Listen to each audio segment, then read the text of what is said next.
Entonces, el Señor me llevó hacia una reflexión, hacia un tema muy específico, y es el tema del pecado.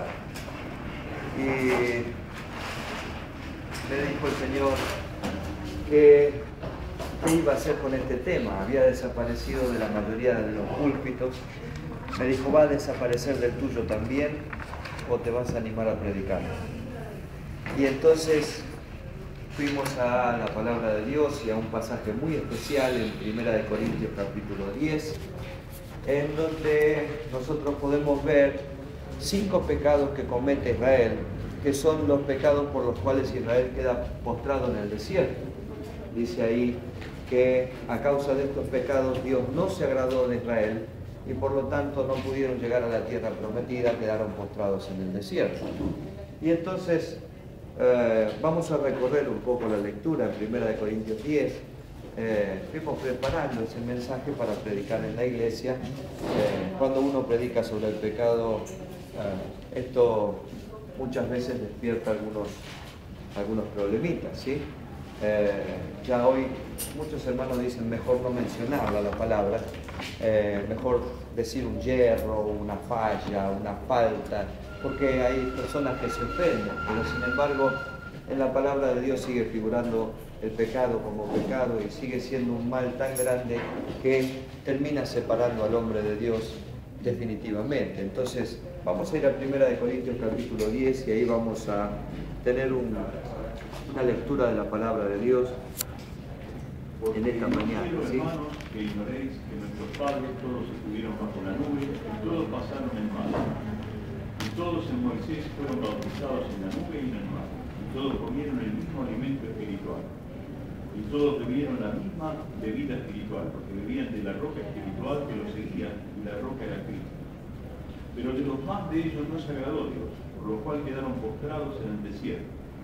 Mas estas cosas sucedieron como ejemplo para nosotros, para que no codiciemos cosas malas como ellos codiciaron.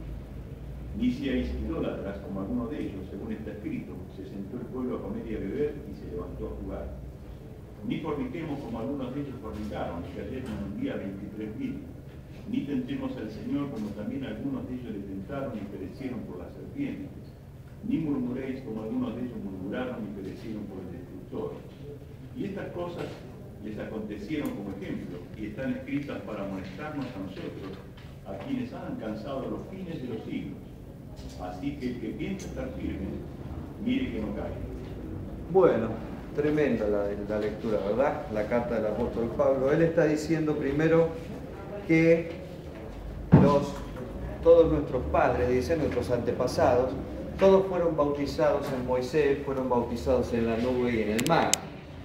¿Por qué dice esto? Porque por Moisés ellos fueron inmersos en el poder de Dios, conocieron la gloria de Dios, una gloria que ellos conocían simplemente por información, pero que ahora van a experimentar la presencia de Dios, la nube de día, el fuego de noche y el poder de Dios abriendo el mar rojo para que ellos puedan cruzar. Por eso se dice que todos fueron bautizados en Moisés, en la nube y en el mar. Lo segundo importante que dice que todos bebían de la misma comida, de la misma bebida, perdón, y de la misma comida espiritual, y la roca que los seguía era Cristo, lo que nos deja bien claro en esta mañana que Cristo tiene existencia antes de María, ¿sí? Que no es la existencia de Cristo a partir de María, allí comienza su ministerio terrenal, pero Cristo estaba desde antes de la fundación de los tiempos, ¿sí? Él tiene vida en sí mismo y Él estaba guiando a su pueblo y estaba ayudando a su pueblo y estaba alimentando a su pueblo. Nosotros tenemos la aparición del Señor Jesucristo para este tiempo muchas veces como el ángel de Jehová, ¿sí? Apareciendo así, y luego, bueno, una vez que se produce el nacimiento del Señor Jesucristo, el ángel de Jehová desaparece porque ya no tiene esa función para cumplir, ya la persona de Jesucristo ha sido revelada. Ahora, él dice que Dios no se agradó de la mayoría de ellos porque cometieron 5 pecados, y dice que por estos 5 pecados ellos quedaron postrados en el desierto.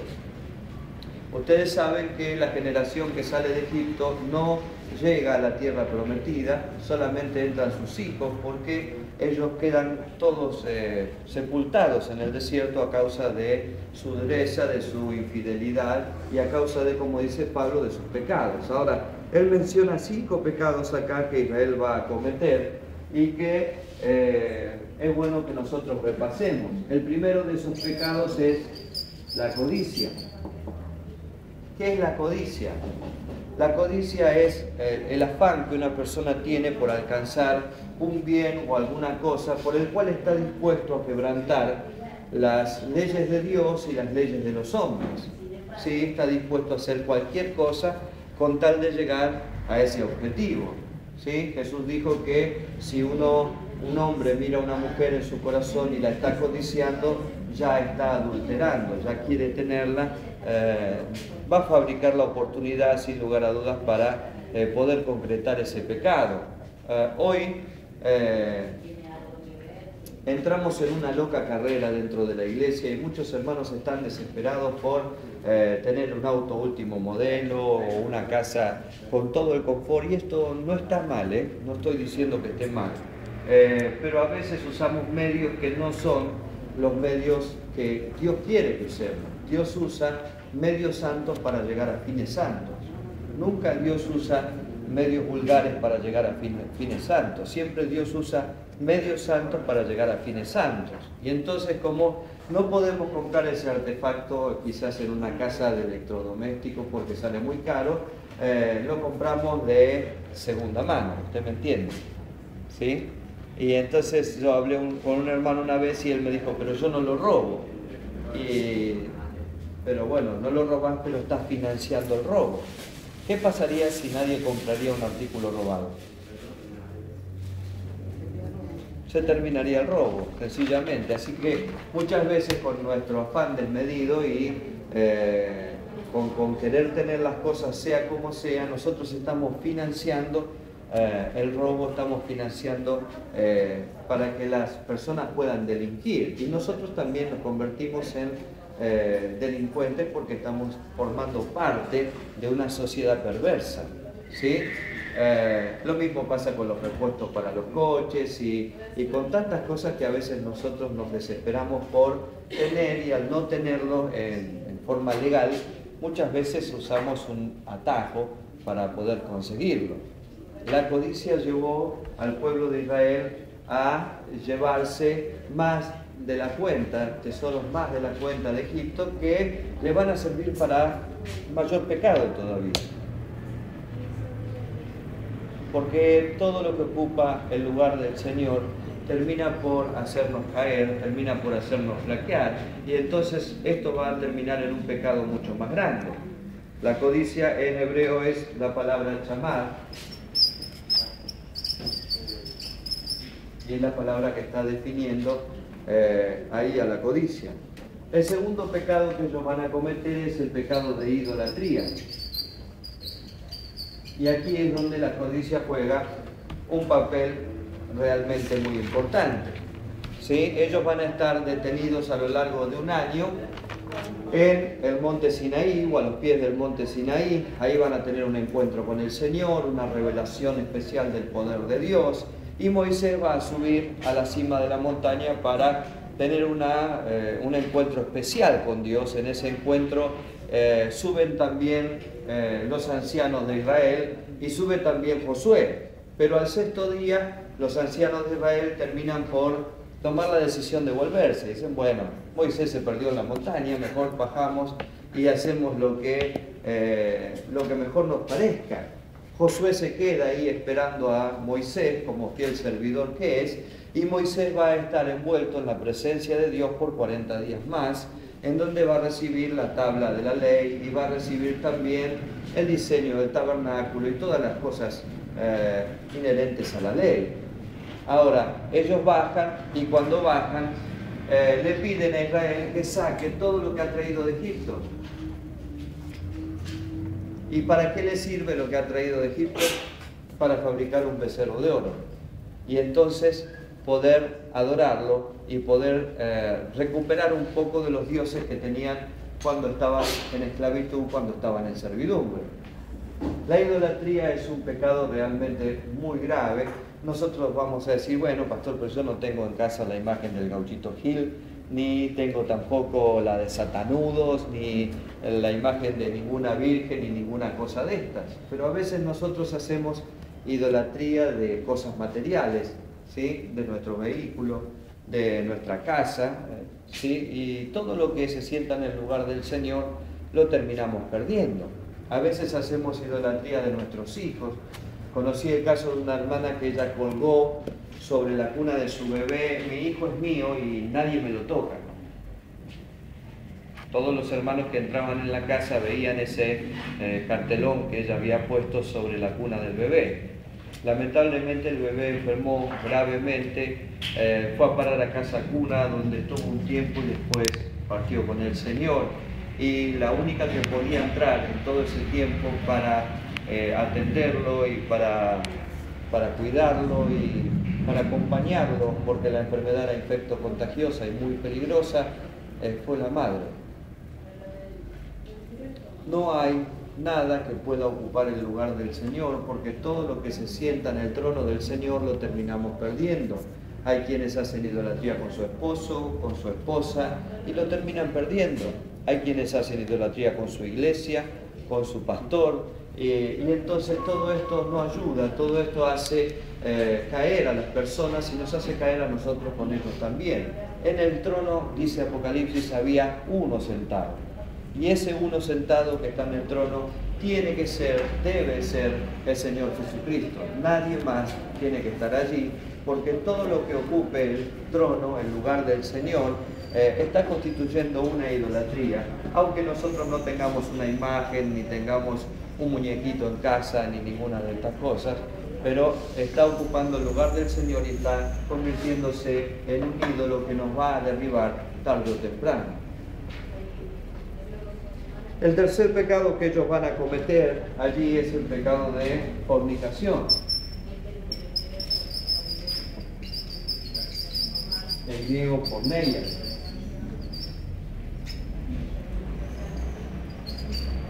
De donde deriva también la palabra pornografía. Algunas Biblias modernas traducen fornicación por infidelidad, pero fornicación es mucho más grave que infidelidad. ¿Cómo? Acá en griego, porneia. Porneia. Porneia. Es mucho más grave que lo que es la infidelidad, ¿sí? La palabra del Señor nos enseña que la fornicación se da en el ámbito espiritual y en el ámbito sexual. En el ámbito espiritual se da cuando una persona, habiendo conocido al Dios vivo, al Dios poderoso y la palabra del Señor, renuncia a esa palabra para enrolarse dentro de una secta. Ustedes tienen, por ejemplo, en el libro de Oseas, la declaración de Dios acerca de Efraín. Efraín está representando a todo Israel porque es la tribu mayoritaria, y entonces lo escuchan al Señor decir: Efraín ha fornicado debajo de todo árbol frondoso, Efraín es dado a los ídolos, déjalo. ¿Sí? La fornicación espiritual entonces es cuando una persona tiene la gracia, conoció al Señor, conoce la palabra y el poder de Dios y renuncia a ello para volver a una secta, para enrolarse en alguna religión contraria a la palabra del Señor. Pero la fornicación se da en el ámbito sexual también. Cuando yo era chico, los hermanos decían: bueno, fornicación es para solteros, adulterio es para casados. Sin embargo, fornicación se da en solteros y se da en casados.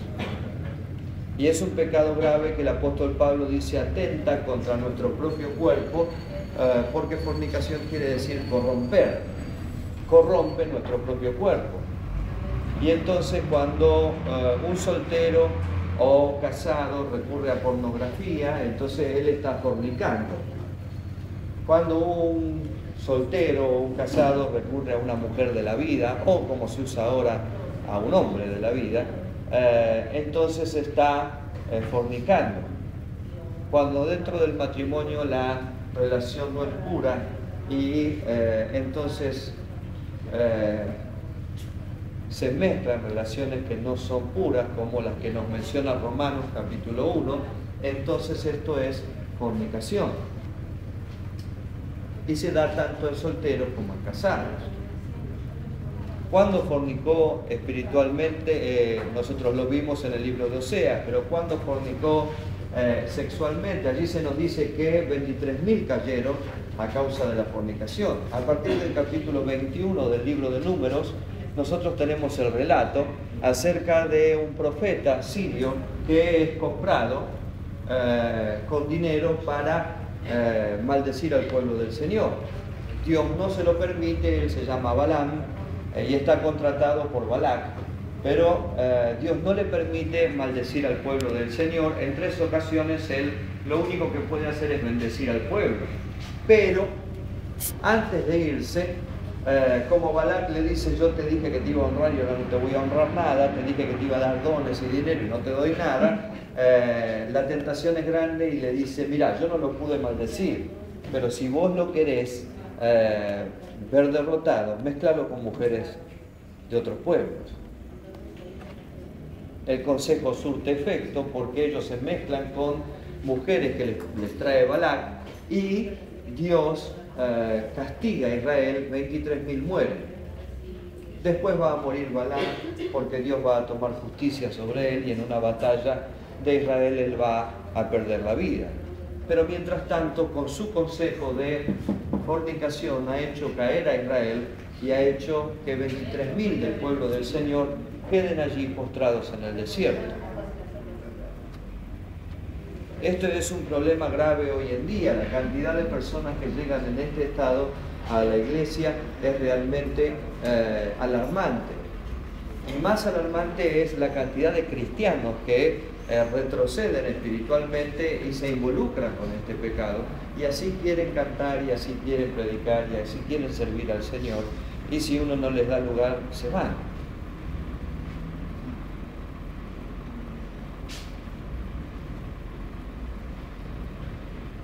El cuarto pecado que ellos están cometiendo, según lo que nosotros leímos ahí, es tentar a Dios.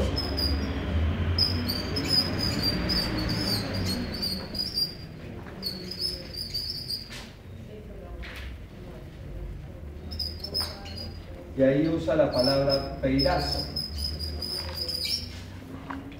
que es poner a prueba. Esto hace Israel todo el tiempo. Israel dice: en Egipto teníamos pan. ¿Para qué? Para que Dios le dé pan. El cuarto dice tentar a Dios, y la palabra es peirazo. Ellos dicen: teníamos pan, para que Dios le dé pan. Pero después siguen con su extorsión a Dios y ellos dicen: teníamos carne, para que Dios le dé carne. Y teníamos agua, para que Dios le dé agua. En vez de pedir, ellos lo hacen todo por contienda y todo por desafío a Dios y a Moisés, como que están extorsionando continuamente al Señor, y esto a Dios no le agrada. No podemos poner a prueba al Señor. A veces escucho a hermanos decir: saque el vellón, póngalo afuera y ponga a prueba al Señor. No, Gedeón saca el vellón y pide una prueba porque Gedeón no tiene experiencia con Dios. Gedeón lo único que tiene es información acerca de Dios, lo que le han contado sus padres, pero él no tiene de ninguna manera experiencia con Dios, por eso necesita una revelación de Dios para poder creer. Pero nosotros como cristianos tenemos experiencia con Dios, necesitamos continuamente que Dios nos indique qué hacer para hacerlo. Tenemos que estar negociando con Dios como si tuviera una casa de antigüedades: te doy esto si me das esto, te doy aquello si me das lo otro. Y estamos siempre negociando con Dios, no estamos poniendo a prueba a Dios, no estamos haciendo igual que Israel: dame para que te dé, en vez de aceptar del Señor que el Señor me va a dar lo que Él quiere darme en su debido tiempo para mi bien. Porque a veces en este forcejeo Dios termina dándonos cosas, pero son cosas que al final terminan haciéndonos trastabillar espiritualmente.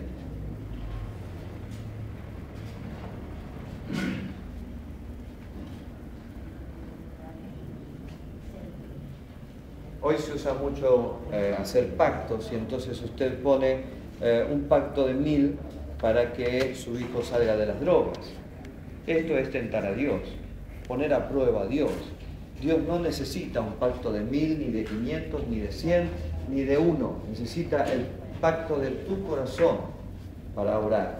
Y Él va a mover su mano y si hay problemas en casa, Él va a ayudarte para que se puedan solucionar sin ninguna duda. Pero no necesita que nosotros estemos negociando con Él. Disculpe que yo sea directo esta mañana y tratando este tema tan especial sea tan puntual, pero es la realidad. Perdone, sabe que yo hasta escuché de un siervo, ¿no? Que como si no está bendecido, andarás diezmando, ¿por qué no vos diezmás así? Y me dice, porque yo desde que diezmo, Dios, como que eso que usted está diciendo, ¿no? También me enseñaba de que es innegable que el diezmar trae bendición. Ahora, este no es un banco material en donde porque yo pongo 10 voy a recibir 100. Esto es un engaño. algo así tipo también como que estaba la tentación de estar a Dios. Yo diezmo, Señor, entonces nada. No, yo diezmo porque tengo que diezmar, porque es de mi corazón dar. Y porque el diezmo es devolución, no es el 10% de mi sueldo. El diezmo es que Dios me da 100 y yo tengo que devolverle 10 nada más. Entonces, como buen cristiano, tengo que cumplir con mis obligaciones y si Él me prestó 100 y solamente me pide 10, se lo tengo que dar. Ahora, no hay un negocio en esto.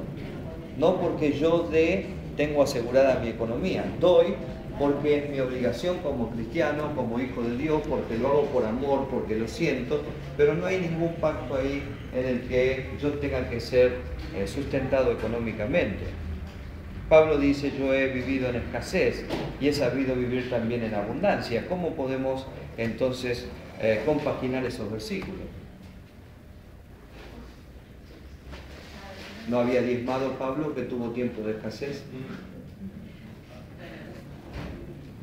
No podemos tentar a Dios. Nosotros estamos como las personas del mundo que ellos van a la Virgen de allá y le hacen la promesa para que le dé y entonces nosotros hacemos igual con el Señor. Promesas a cambio de. Y no es así como funciona. Sirvo a Dios aunque Dios no me dé nada. No sirvo a Dios por lo que Él me pueda dar. Le sirvo porque le amo, simplemente. Y Él sabe lo que yo necesito y a su debido tiempo me lo va a dar. Porque ¿qué padre no va a bendecir a su hijo en lo que su hijo necesita si puede dárselo? El quinto pecado que ellos van a cometer, y este no sé si escribirlo o no. ¿Qué hago? ¿Lo escribo o no lo escribo? Me sirvió toda una clase, le aviso. El quinto pecado es la murmuración.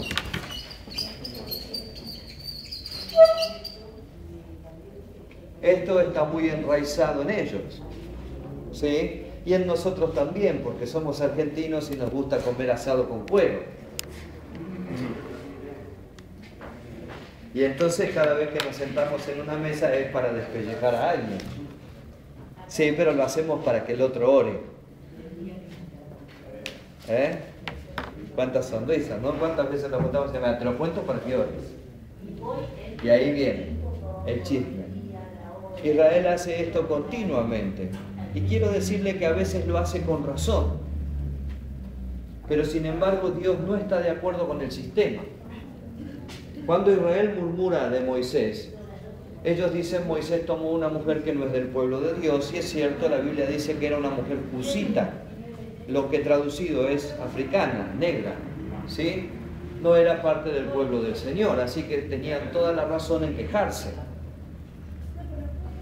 Pero Dios no acepta la murmuración y entonces María sale fuera del campamento leprosa y 7 días está fuera del campamento hasta que es purificada, pasando vergüenza frente a todo el pueblo del Señor. Porque cuando uno habla de un hermano, está hablando de uno mismo. No somos un cuerpo en Cristo.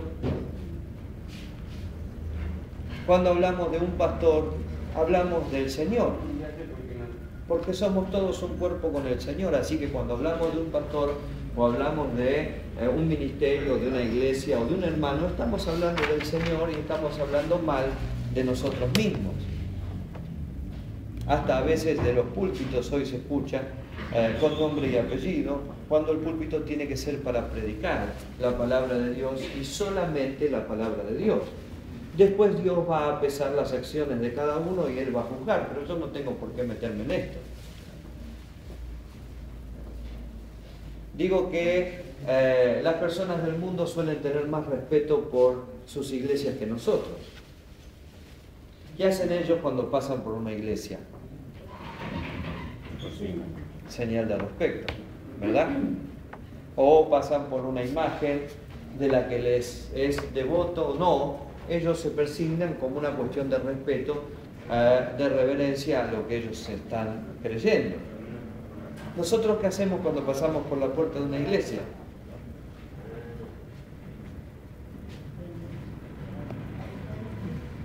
¿Sabés quién viene acá? ¿Sabés quién es el pastor, no? ¿Querés que te cuente? La que hizo este. Este es nuestro comentario continuamente. Y esto entra dentro de la murmuración y es un pecado que Dios no aprueba, como ninguno de los pecados, pero este le duele especialmente.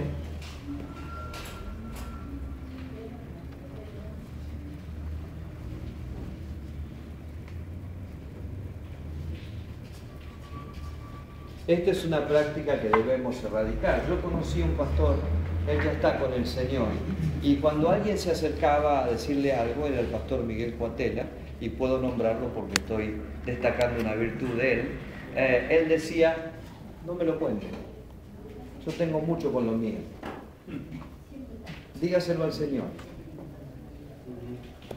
Y entonces de esta manera él cerraba el circuito y la posibilidad de que el chisme continuara. Si todos tomáramos la misma medida, así como cuando les dije si no compráramos artículos robados nadie robaría, si todos cerráramos el circuito, entonces el cuerpo de Cristo sería mucho más sano. Recuerde que cuando hablamos de un hermano o de un pastor, estamos hablando de nosotros mismos y del Señor. A veces nosotros decimos, las personas nos preguntan, ¿y usted es de la iglesia de fulano? Ah, no, yo con ese no tengo nada que ver. No hace falta. Dios es el que pesa las acciones, Dios es el que juzga el testimonio de cada uno y en el final del camino todos vamos a tener que dar cuenta al Señor. No hace falta juzgarlo antes de tiempo, no hace falta incinerarlo, ni mostrar que somos realmente el polo opuesto. Con predicar la palabra y con un testimonio claro podemos sencillamente transmitir la voluntad del Señor a todas las personas que quieran recibirlo. La murmuración es un pecado que derrotó a Israel innumerables veces a lo largo de su historia.